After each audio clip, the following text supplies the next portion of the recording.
warahmatullahi wabarakatuh. Perkenalkan, nama saya Rona Wissafianti Putar Bekar dengan NIM 2203278. Baiklah, di sini saya akan membuat video kembali tentang materi analisis 4P, yaitu Product Price, Place, and Promotion dalam menganalisis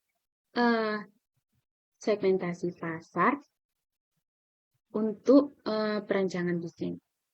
Jadi yang pertama itu pengertian analisis 4P. Analisis 4P adalah salah satu model pemasaran yang paling mendasar dan penting dalam dunia bisnis.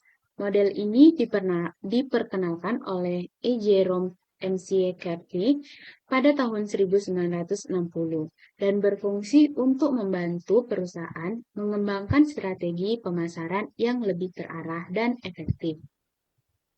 4P ini adalah singkatan dari produk, price, place, and promotion, yang mencakup berbagai aspek yang perlu dipertimbangkan kembali untuk membawa produk ataupun jasa ke pasar dengan sukses. Strategi pemasaran 4P sering disebut dengan marketing mix atau bauran pemasaran, merupakan kerangka kerja fundamental dalam strategi pemasaran yang dirancang untuk membantu perusahaan dalam merancang dan mengimplementasikan strategi pemasaran yang lebih efektif lagi. Analisis 4P dalam konteks usaha bisnis merujuk pada kerangka kerja yang digunakan untuk merumuskan strategi pemasaran yang sangat efektif. Konsep ini terdiri dari 4 elemen utama. Yang pertama itu produk ataupun produk, kedua itu price ataupun harga, yang ketiga place atau tempat, yang keempat promotion ataupun promosi. Masing-masing elemen ini berfungsi untuk membantu perusahaan dalam memahami dan memenuhi kebutuhan pasar serta menciptakan nilai bagi para pelanggan. 4 elemen produk ini akan dijelaskan. Yang pertama itu adalah elemen produk ataupun produk. Elemen ini mencakup semua aspek yang berkaitan dengan barang ataupun jasa yang ditawarkan kepada konsumen. Ini termasuk dari segi fitur, kualitas, desain, merek, dan variasi produk. Penting bagi suatu perusahaan untuk memahami kebutuhan dan preferensi pelanggan agar dapat mengembangkan produk yang relevan dan menarik. Dengan memahami produk secara mendalam, perusahaan dapat menciptakan keunggulan kompetitif di pasar. Produk adalah apa yang ditawarkan oleh perusahaan kepada pasar. Ini bisa berupa barang fisik, ataupun layanan, atau bahkan gagasan atau ide. Fokus utama dalam strategi produk adalah memahami kebutuhan konsumen dan bagaimana produk tersebut memenuhi kebutuhan tersebut. Elemen produk adalah inti dari strategi pemasaran 4P. Ini mencakup semua aspek yang berkaitan dengan penawaran produk ataupun jasa dari perusahaan kepada pelanggan. Dalam konteks ini, penting untuk memahami bahwa produk tidak hanya berupa barang fisik, tetapi juga berupa layanan atau manfaat yang diberikan kepada para pelanggan. Adapun aspek yang harus dipertimbangkan dalam menganalisis produk. Yang pertama itu dari segi fitur dan kualitas produk. Fitur adalah karakteristik unik yang membedakan produk dari para kompetitor. Ini bisa mencakup dari teknologi, spesifikasi, ataupun fungsi tambahan yang memberikan nilai lebih kepada para konsumen. Kualitas merupakan standar dan performa produk yang harus memenuhi harapan para pelanggan. Kualitas yang baik dapat meningkatkan kepuasan para pelanggan dan menciptakan loyalitas untuk merek kita. Dalam konteks aspek fitur dan kualitas produk, harus bisa menjawab apa saja fitur produk dan bagaimana kualitasnya dibandingkan dengan produk lain di pasar. Adapun aspek-aspeknya yaitu yang pertama, kemudian aspek yang kedua itu desain dan tampilan. Setelah aspek kualitas dan fitur, kemudian ada desain dan tampilan. Desain itu mencakup aspek estetika dan fungsionalitas dari produk. Desain yang menarik dapat menarik perhatian para pelanggan dan mempengaruhi keputusan pembelian mereka. Desain produk itu terdiri dari warna, ukuran, dan estetika yang ditawarkan. Kemudian, aspek kemasan, yaitu kemasan berfungsi untuk melindungi produk serta menarik perhatian konsumen di toko-toko yang sudah diletakkan ataupun display dari toko tersebut. Desain kemasan yang informatif dan menarik dapat meningkatkan daya tarik produk, apalagi untuk para konsumen yang irasional. Biasanya itu mereka membeli itu dari desainnya, kadang yang unik mereka membelinya. Kemudian ada branding. Branding ini bagaimana produk itu dikemas dan dipresentasikan kepada konsumen. Kemudian, apakah produk memiliki merek yang kuat dan dikenali. Branding ataupun merek adalah identitas produk yang menciptakan citra di benak para konsumen. Branding yang kuat dapat meningkatkan pengenalan merek dan membedakan produk di pasaran. Jadi, branding ini cukup penting karena kalau misalnya merek dalam produk kita sudah uh, ada branding daripada produk-produk yang lain, itu bakal menciptakan daya tarik konsumen yang cukup tinggi juga. Kemudian, aspek selanjutnya itu jaminan dan layanan penjual. Di sini, apakah produk menawarkan jaminan ataupun apakah ada dukungan layanan pelanggan setelah pembelian. Layanan purna jual ini mencakup dukungan dan layanan yang diberikan setelah pembelian, seperti garansi, perbaikan, ataupun layanan pelanggan.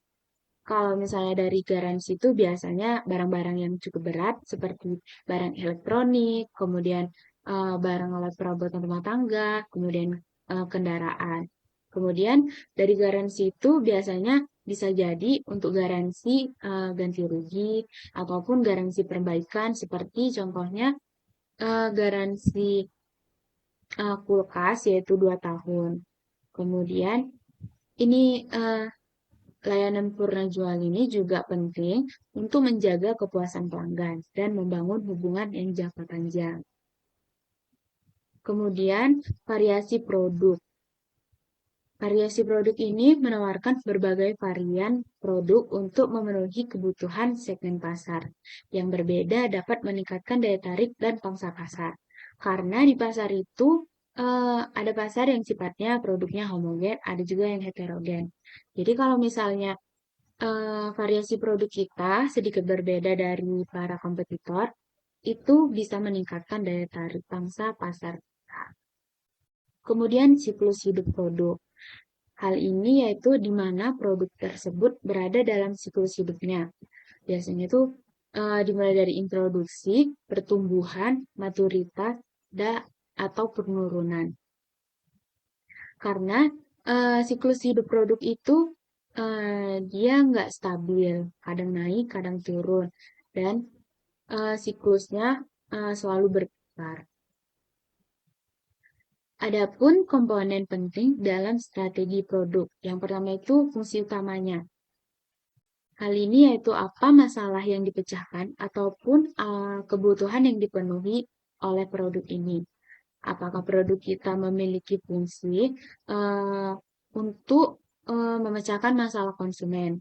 Biasanya kalau misalnya contohnya pelajar yang mengerjakan tugas itu biasanya memilih kopi untuk menjaga agar tidak mengantuk dalam mengerjakan tugas. Hal ini memecahkan masalah. Ataupun saat konsumen lapar akan memilih makanan yang mungkin sedikit makanan berat jika lapar. Kemudian kalau misalnya untuk cemilan, mereka akan memilih makanan cemilan atau makanan ringan. Kemudian fitur dan spesifikasi. Hal ini yaitu apa yang membuat produk ini unik ataupun berbeda dibandingkan produk serupa lainnya. Kemudian desain dan kemasan. Bagaimana produk kita dikemas, kemudian bagaimana penampilannya, dan bagaimana desain produk berkontribusi terhadap persepsi konsumen. Selanjutnya itu adalah kualitas. Di sini standar kualitas produk, misalnya apakah produk tersebut premium ataupun ditujukan untuk pasar massal dengan harga yang terjangkau. Kemudian ada varian produk. Di sini apakah ada variasi ukuran, dari warna ataupun rasa, atau juga tipe yang mungkin pelanggan memilih produk yang paling sesuai dengan kebutuhan mereka. Contohnya, pelanggan yang memiliki variasi dari tipe warna. Misalnya ada yang suka warnanya yang gelap, ataupun ada juga yang suka warnanya cerah. Atau juga pelanggan yang hanya suka dengan satu warna aja. Kemudian siklus hidup produk, yaitu apakah produk baru saja diperkenalkan ataupun sudah sedang tumbuh mencapai puncaknya atau sudah mulai mengalami penurunan permintaan. Karena konsep permintaan dan penawaran, konsep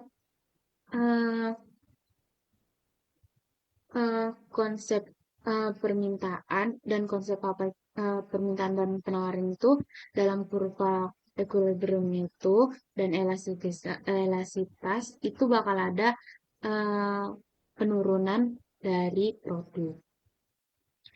Kemudian branding. Bagaimana merek produk mempengaruhi persepsi konsumen dan mendorong loyalitas pelanggan. Kemudian layanan purna jualnya, apakah ada dukungan layanan pelanggan ataupun garansi yang disertakan.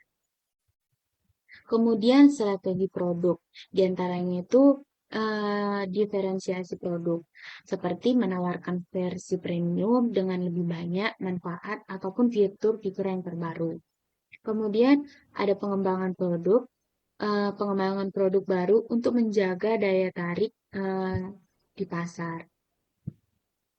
Kemudian ada pun pentingnya elemen produk dalam strategi pemasaran. Yang pertama itu untuk memenuhi kebutuhan pelanggan. Dengan memahami kebutuhan dan preferensi pelanggan, perusahaan dapat mengembangkan produk yang relevan dan menarik. Kemudian menciptakan keunggulan yang kompetitif. Produk yang memiliki fitur unik ataupun kualitas superior dapat memberikan keunggulan dibandingkan pesaing lainnya. Kemudian itu meningkatkan kesadaran merek.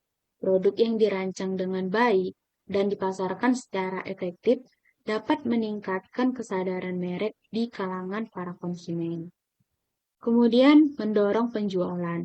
Produk yang memenuhi harapan pelanggan akan lebih mungkin untuk dibeli sehingga meningkatkan volume penjualan. Kemudian contoh penerapannya, yang pertama itu produk teknologi ataupun smartphone. Itu fungsi utamanya komunikasi dan multimedia. Fitur yang disediakan layanan AMOLED, kamera 108 MP, kemudian teknologi pengenalan wajah. Desainnya tipis, bodi metalik, tersedia dalam berbagai warna yang premium. Variannya versi dengan penyimpanan 128 GB dan 256 GB, serta edisi dengan RAM yang lebih besar untuk kecepatan multitasking.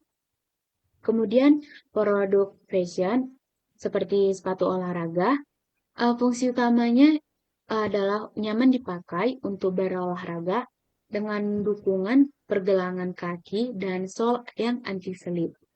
Kemudian fitur yang disediakan teknologi solve ataupun memory foam. Dan bahannya breathable.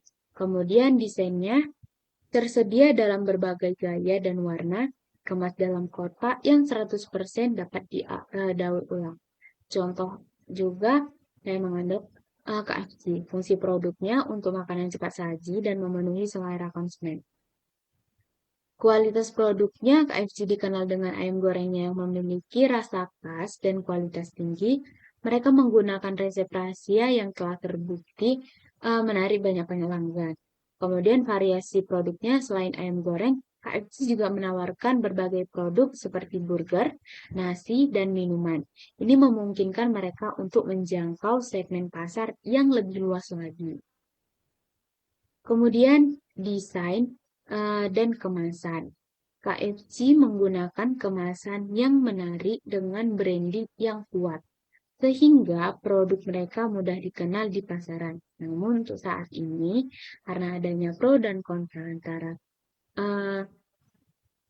berita yang telah tersebar, branding KFC sedikit menurun.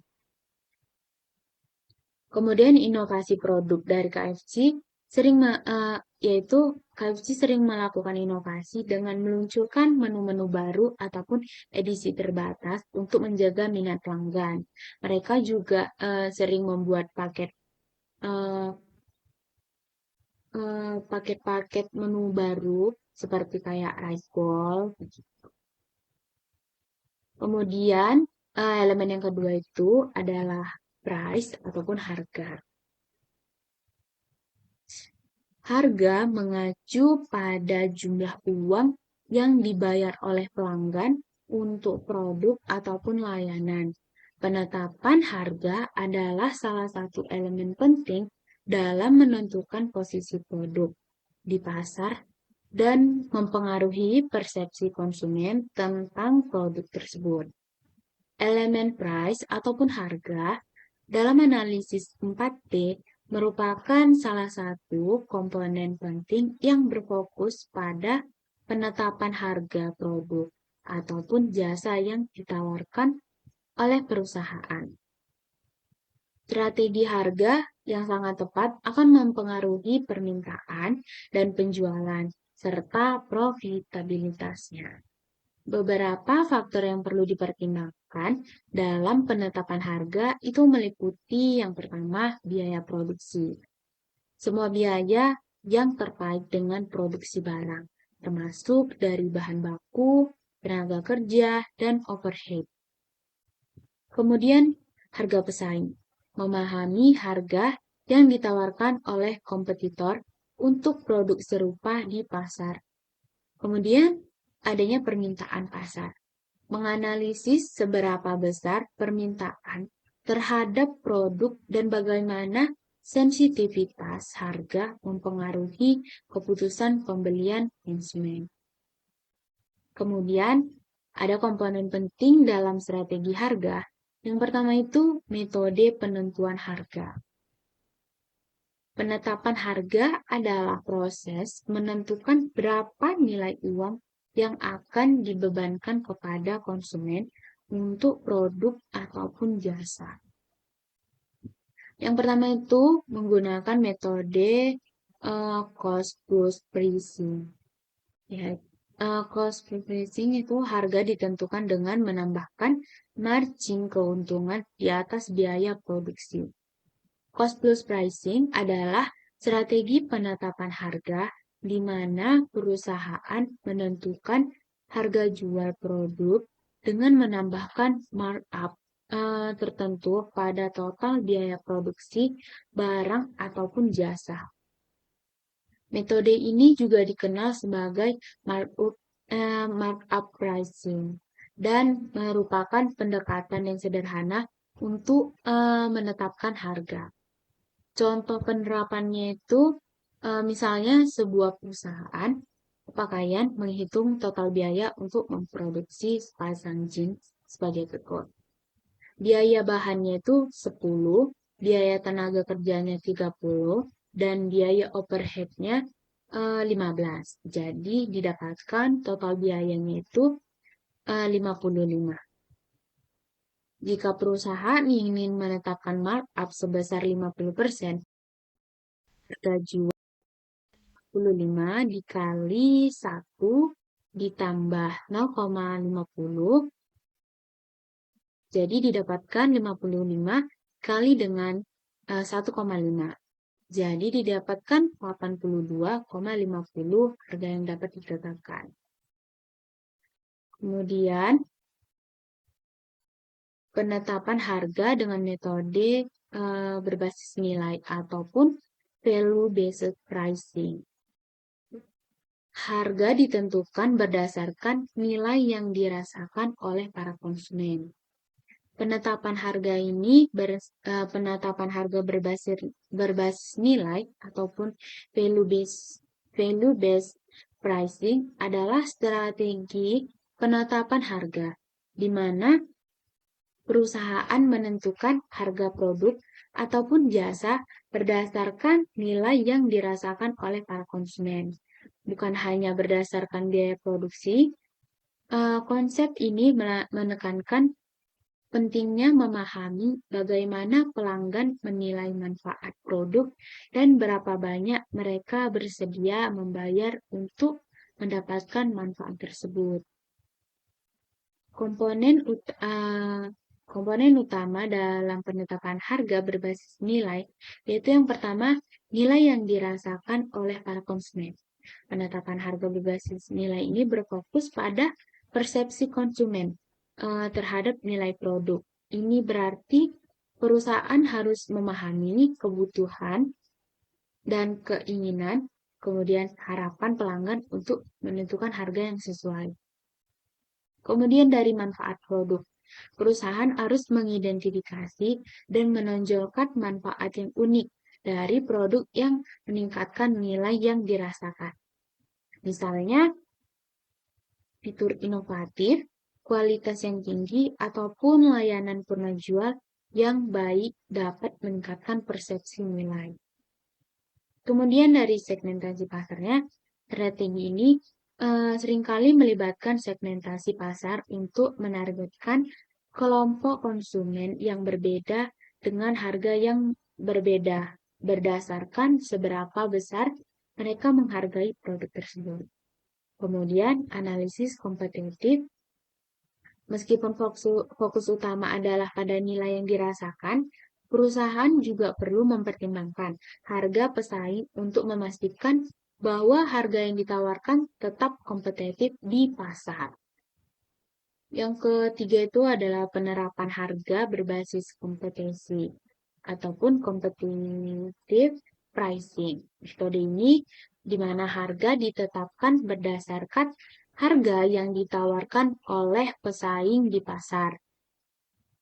Penetapan harga berbasis kompetisi ataupun competitive pricing adalah strategi penetapan harga di mana perusahaan menentukan harga produk atau jasa berdasarkan harga yang ditawarkan oleh pesaing di pasar. Metode ini mengharuskan perusahaan untuk mengumpulkan dan menganalisis informasi tentang harga yang dikenakan oleh para kompetitor untuk produk yang serupa, sehingga mereka dapat menetapkan harga yang lebih tinggi lagi, yang setara ataupun lebih rendah dari rata-rata pesaing. Kemudian segmentasi harga. Segmentasi harga adalah strategi pemasaran yang membagi pasar menjadi kelompok-kelompok berdasarkan kemampuan daya beli dan preferensi harga konsumen. Dengan menggunakan segmentasi harga, perusahaan dapat menetapkan berbagai tingkat harga untuk produk ataupun layanan mereka, sesuai dengan karakteristik dan kebutuhan masing-masing segmen pasar. Segmentasi harga memungkinkan perusahaan untuk memahami kekuatan ekonomi dan calon konsumen mereka. Ini berarti bahwa perusahaan dapat mengidentifikasi kelompok-kelompok konsumen yang memiliki kemampuan membeli yang berbeda. sehingga dapat menawarkan produk dengan harga yang sesuai. Misalnya, ada konsumen yang mampu membeli produk dengan harga tinggi, sementara yang lain mungkin hanya mampu membeli produk dengan harga yang rendah. Berikut ini ada beberapa cara segmentasi harga. Yang pertama, diskon volume. Potongan harga bagi pembeli dalam jumlah yang sangat besar. Biasanya ini seperti kayak model grosiran untuk para pedagang eceran. Kemudian, harga dinamis. Penyesuaian harga berdasarkan perubahan permintaan dan waktu ataupun dari segi tempat. Kemudian adanya bundling. Penggabungan beberapa produk dalam satu paket dengan harga yang lebih rendah dibandingkan jika dibeli secara terpisah. Saat sekarang ini, sistem harga itu lebih disukai para konsumen, yaitu sistem bundling. Karena apa? Karena eh, bundling memiliki harga yang cukup relatif murah dibandingkan dengan barang terpisah. Kemudian manfaat dari bundling juga kita bisa memiliki dua ataupun lebih produk dari produk bundling itu karena biasanya sistem bundling ini dia variasi produknya itu berbeda. Kemudian persepsi harga. Penetapan harga psikologis. Misalnya, harga 99.000 akan terasa lebih murah dibandingkan 100.000. Banyak juga seperti seringkali kita lihat di mall, itu mereka menetapkan harga uh, dengan 3 digit di belakangnya dengan angka 999 ataupun 500 gitu. Padahal selisih dari harganya itu cuma 500. Cuman kalau misalnya udah turun 1.000 ataupun angkanya selisih 1, itu pasti konsumen akan lebih tertarik. Apalagi sering perusahaan yang menetapkan harga 99.999. Padahal selisihnya hanya 1 perak. Itu sebuah trik marketing juga. Kemudian adanya diskon dan promosi. Hal ini seperti potongan harga, kupon, ataupun penawaran terbatas. Kemudian persepsi harga. Persepsi harga adalah penilaian konsumen terhadap suatu produk ataupun jasa yang mencakup bagaimana mereka menginterpretasikan nilai dan manfaat dari harga yang ditawarkan. Persepsi ini sangat penting dalam mempengaruhi keputusan pembelian konsumen. Persepsi harga dapat diartikan sebagai proses di mana konsumen menginterpretasikan nilai dari harga yang telah ditawarkan, serta atribut barang dan jasa yang diharapkan. Hal ini mencakup pemahaman tentang apakah harga tersebut wajar, tinggi, ataupun rendah dibandingkan dengan produk serupa di pasar. Nah, apalagi seringnya itu di pajak ataupun di pasar, itu pasti banyak produk serupa yang dijuali oleh beberapa toko. Itu pasti ada beberapa konsumen yang harus membandingkan harga dengan toko A, B, dan C. Itu membuat mereka persepsi harganya dan produk yang ditawarkan. Misalnya, produk A menjual beras dengan harga 70.000, sedangkan toko B menjual dengan harga 72.000. Pasti persepsinya melihat lagi kualitas beras yang ditawarkan. Apakah tipe yang 70 standar aja ataupun sudah yang kualitas tinggi tapi harganya murah. Kemudian ini beberapa aspek persepsi harga yaitu dari penetapan harga penetrasi. Penetapan harga yang lebih rendah dari pesaing untuk mendapatkan pangsa pasar lebih cepat. Penetapan harga penetrasi ataupun penetration pricing adalah strategi pemasaran yang digunakan untuk menarik pelanggan baru dengan menetapkan harga awal yang rendah untuk produk ataupun layanan yang baru diluncurkan. Tujuan utama dari strategi ini adalah untuk memasuki pasar dengan cepat, mendapatkan pangsa pasar yang signifikan, dan membangun loyalitas pelanggan. Kemudian dari penetapan harga tinggi pada peluncuran produk baru dan menurunkan harga setelah beberapa waktu. Penetapan harga skimming ini ataupun price skimming adalah strategi penetapan harga di mana perusahaan memulai dengan menetapkan harga tertinggi yang dapat diterima oleh konsumen untuk produk baru. Kemudian, secara bertahap menurunkan harga seiring dengan meningkatnya persaingan dan permintaan dari segmen pasar yang lebih sensitif terhadap harga. Strategi ini sering digunakan untuk produk inovatif atau yang memiliki nilai tinggi, di mana konsumen awal bersedia membayar lebih untuk mendapatkan produk tersebut. Penetapan harga berdasarkan nilai, yaitu penetapan harga sesuai dengan persepsi konsumen tentang nilai produk. Penetapan harga berdasarkan nilai, yaitu value-based pricing. Kemudian, contoh penerapannya. Yang pertama itu produk teknologi ataupun laptop. Harga premium, yaitu laptop dengan performa tinggi dan fitur eksklusif seperti layar 4K, kemudian harganya dengan kisaran 25 juta.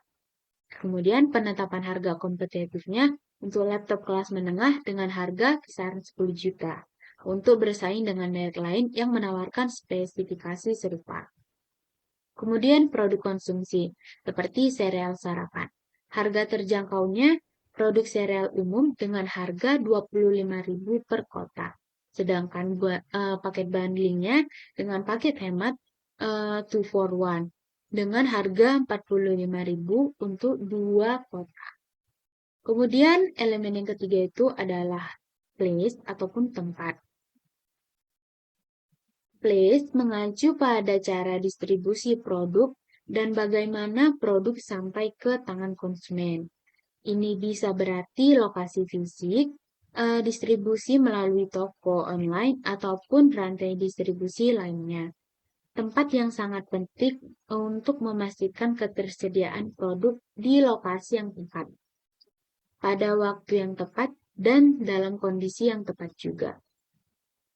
Elemen place ataupun tempat dalam menganalisis 4P merujuk pada strategi distribusi yang digunakan perusahaan untuk memastikan bahwa produk ataupun layanan mereka tersedia dan dapat diakses oleh para konsumen.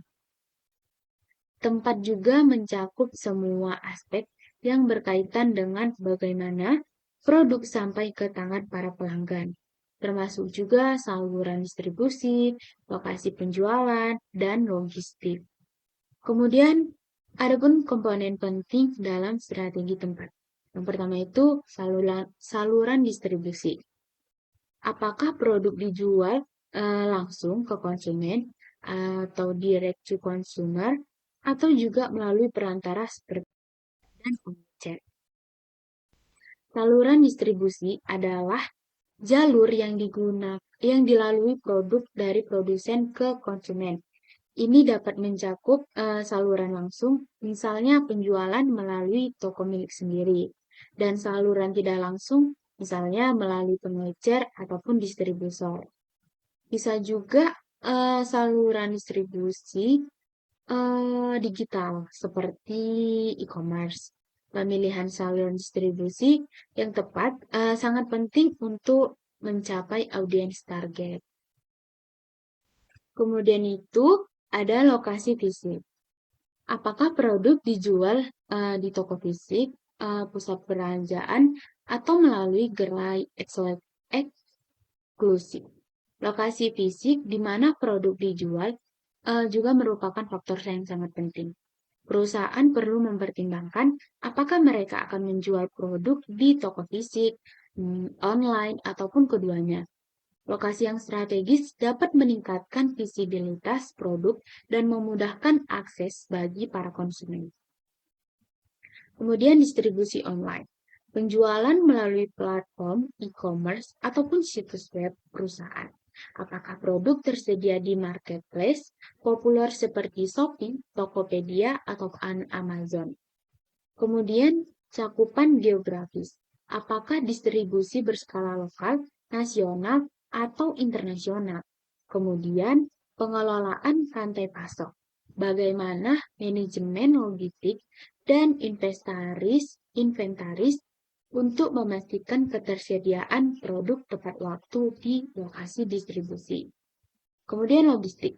Logistik mencakup semua proses yang terlibat dalam pengiriman dan penyimpanan produk, termasuk manajemen inventaris, pengiriman, dan pengembalian barang. Efisiensi dalam logistik dapat mengurangi biaya dan meningkatkan kepuasan para pelanggan. Kemudian, aksesibilitas. Aksesibilitas berkaitan dengan seberapa mudah konsumen dapat menemukan dan membeli produk kita. Ini mencakup faktor-faktor seperti jam operasional, kemudahan navigasi di situs web, ataupun maps, dan ketersediaan produk di berbagai lokasi. Kemudian strategi pemasaran terintegrasi. Tempat harus terintegrasi dengan elemen pemasaran lainnya, produk ataupun harga dan promosi untuk menciptakan pengalaman konsumen yang konsisten. Misalnya, jika sebuah merek memposisikan dirinya sebagai premium, maka tempat penjualannya harus mencerminkan citra tersebut. Adapun strategi distribusi, yang pertama itu distribusi eksklusif. Produk hanya tersedia di beberapa toko terpilih untuk menambah kesan eksklusif.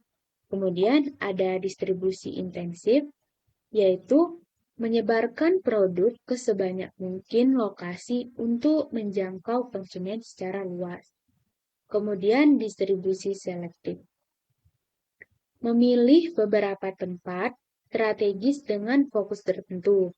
Misalnya toko spesialis ataupun toko kelas atas. Contoh penerapannya itu pertama dalam produk pakaian seperti fashion brand. Distribusi fisik melalui toko-toko di pusat perbelanjaan besar di kota-kota besar. Kemudian juga menjual produk melalui platform online seperti Zalora dan situs web resmi brand. Kemudian menggunakan influencer lokal untuk mempromosikan produk di platform online. Dalam produk makanan dan minuman, distribusi melalui minimarket seperti Indomaret dan Alfamart. Kemudian juga tersedia melalui aplikasi seperti makanan GrabFood, GoFood, ataupun Shopee Food. Kemudian elemen yang terakhir yaitu promotion ataupun promosi.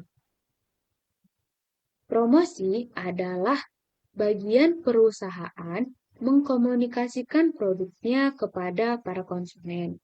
Promosi mencakup semua kegiatan yang telah dirancang untuk meningkatkan kesadaran produk, menarik perhatian pelanggan, dan menunjukkan.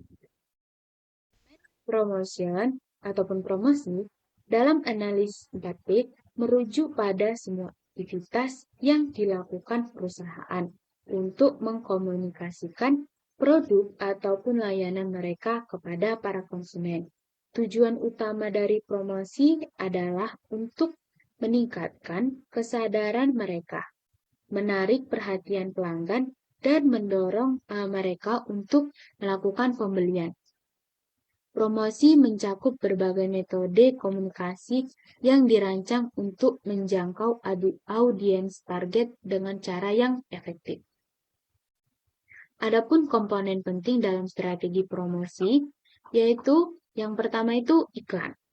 Iklan adalah salah satu bentuk promosi yang paling umum, menggunakan media cetak ataupun elektronik dan digital lainnya untuk menyampaikan pesan pemasaran. Perusahaan dapat menggunakan iklan di televisi ataupun radio, majalah, surat kabar, dan platform online seperti media sosial dan situs web.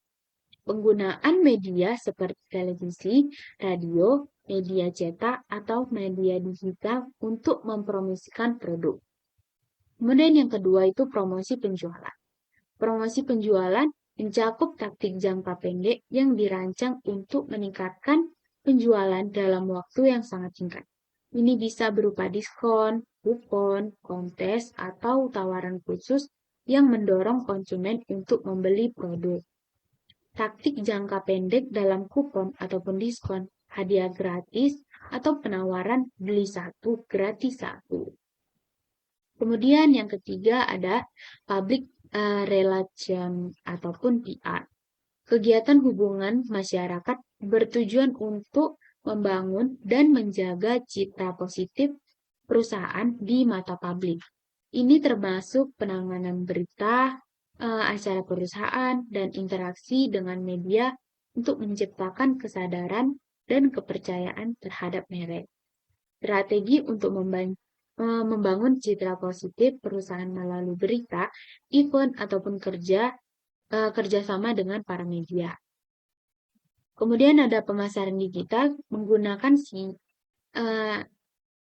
SEO, terus ada SEM, pemasaran konten, email marketing, dan media sosial seperti Instagram, TikTok, Facebook, YouTube, dan lainnya. Yang kelima, hubungan pelanggan. Program loyalitas, layanan pelanggan yang responsif, dan dukungan pasca penjualan untuk membangun hubungan jangka panjang. Kemudian strategi promosi, promosi terpadu, menggabungkan beberapa metode promosi untuk memastikan konsumen mendapatkan pesan yang konsisten dari berbagai saluran.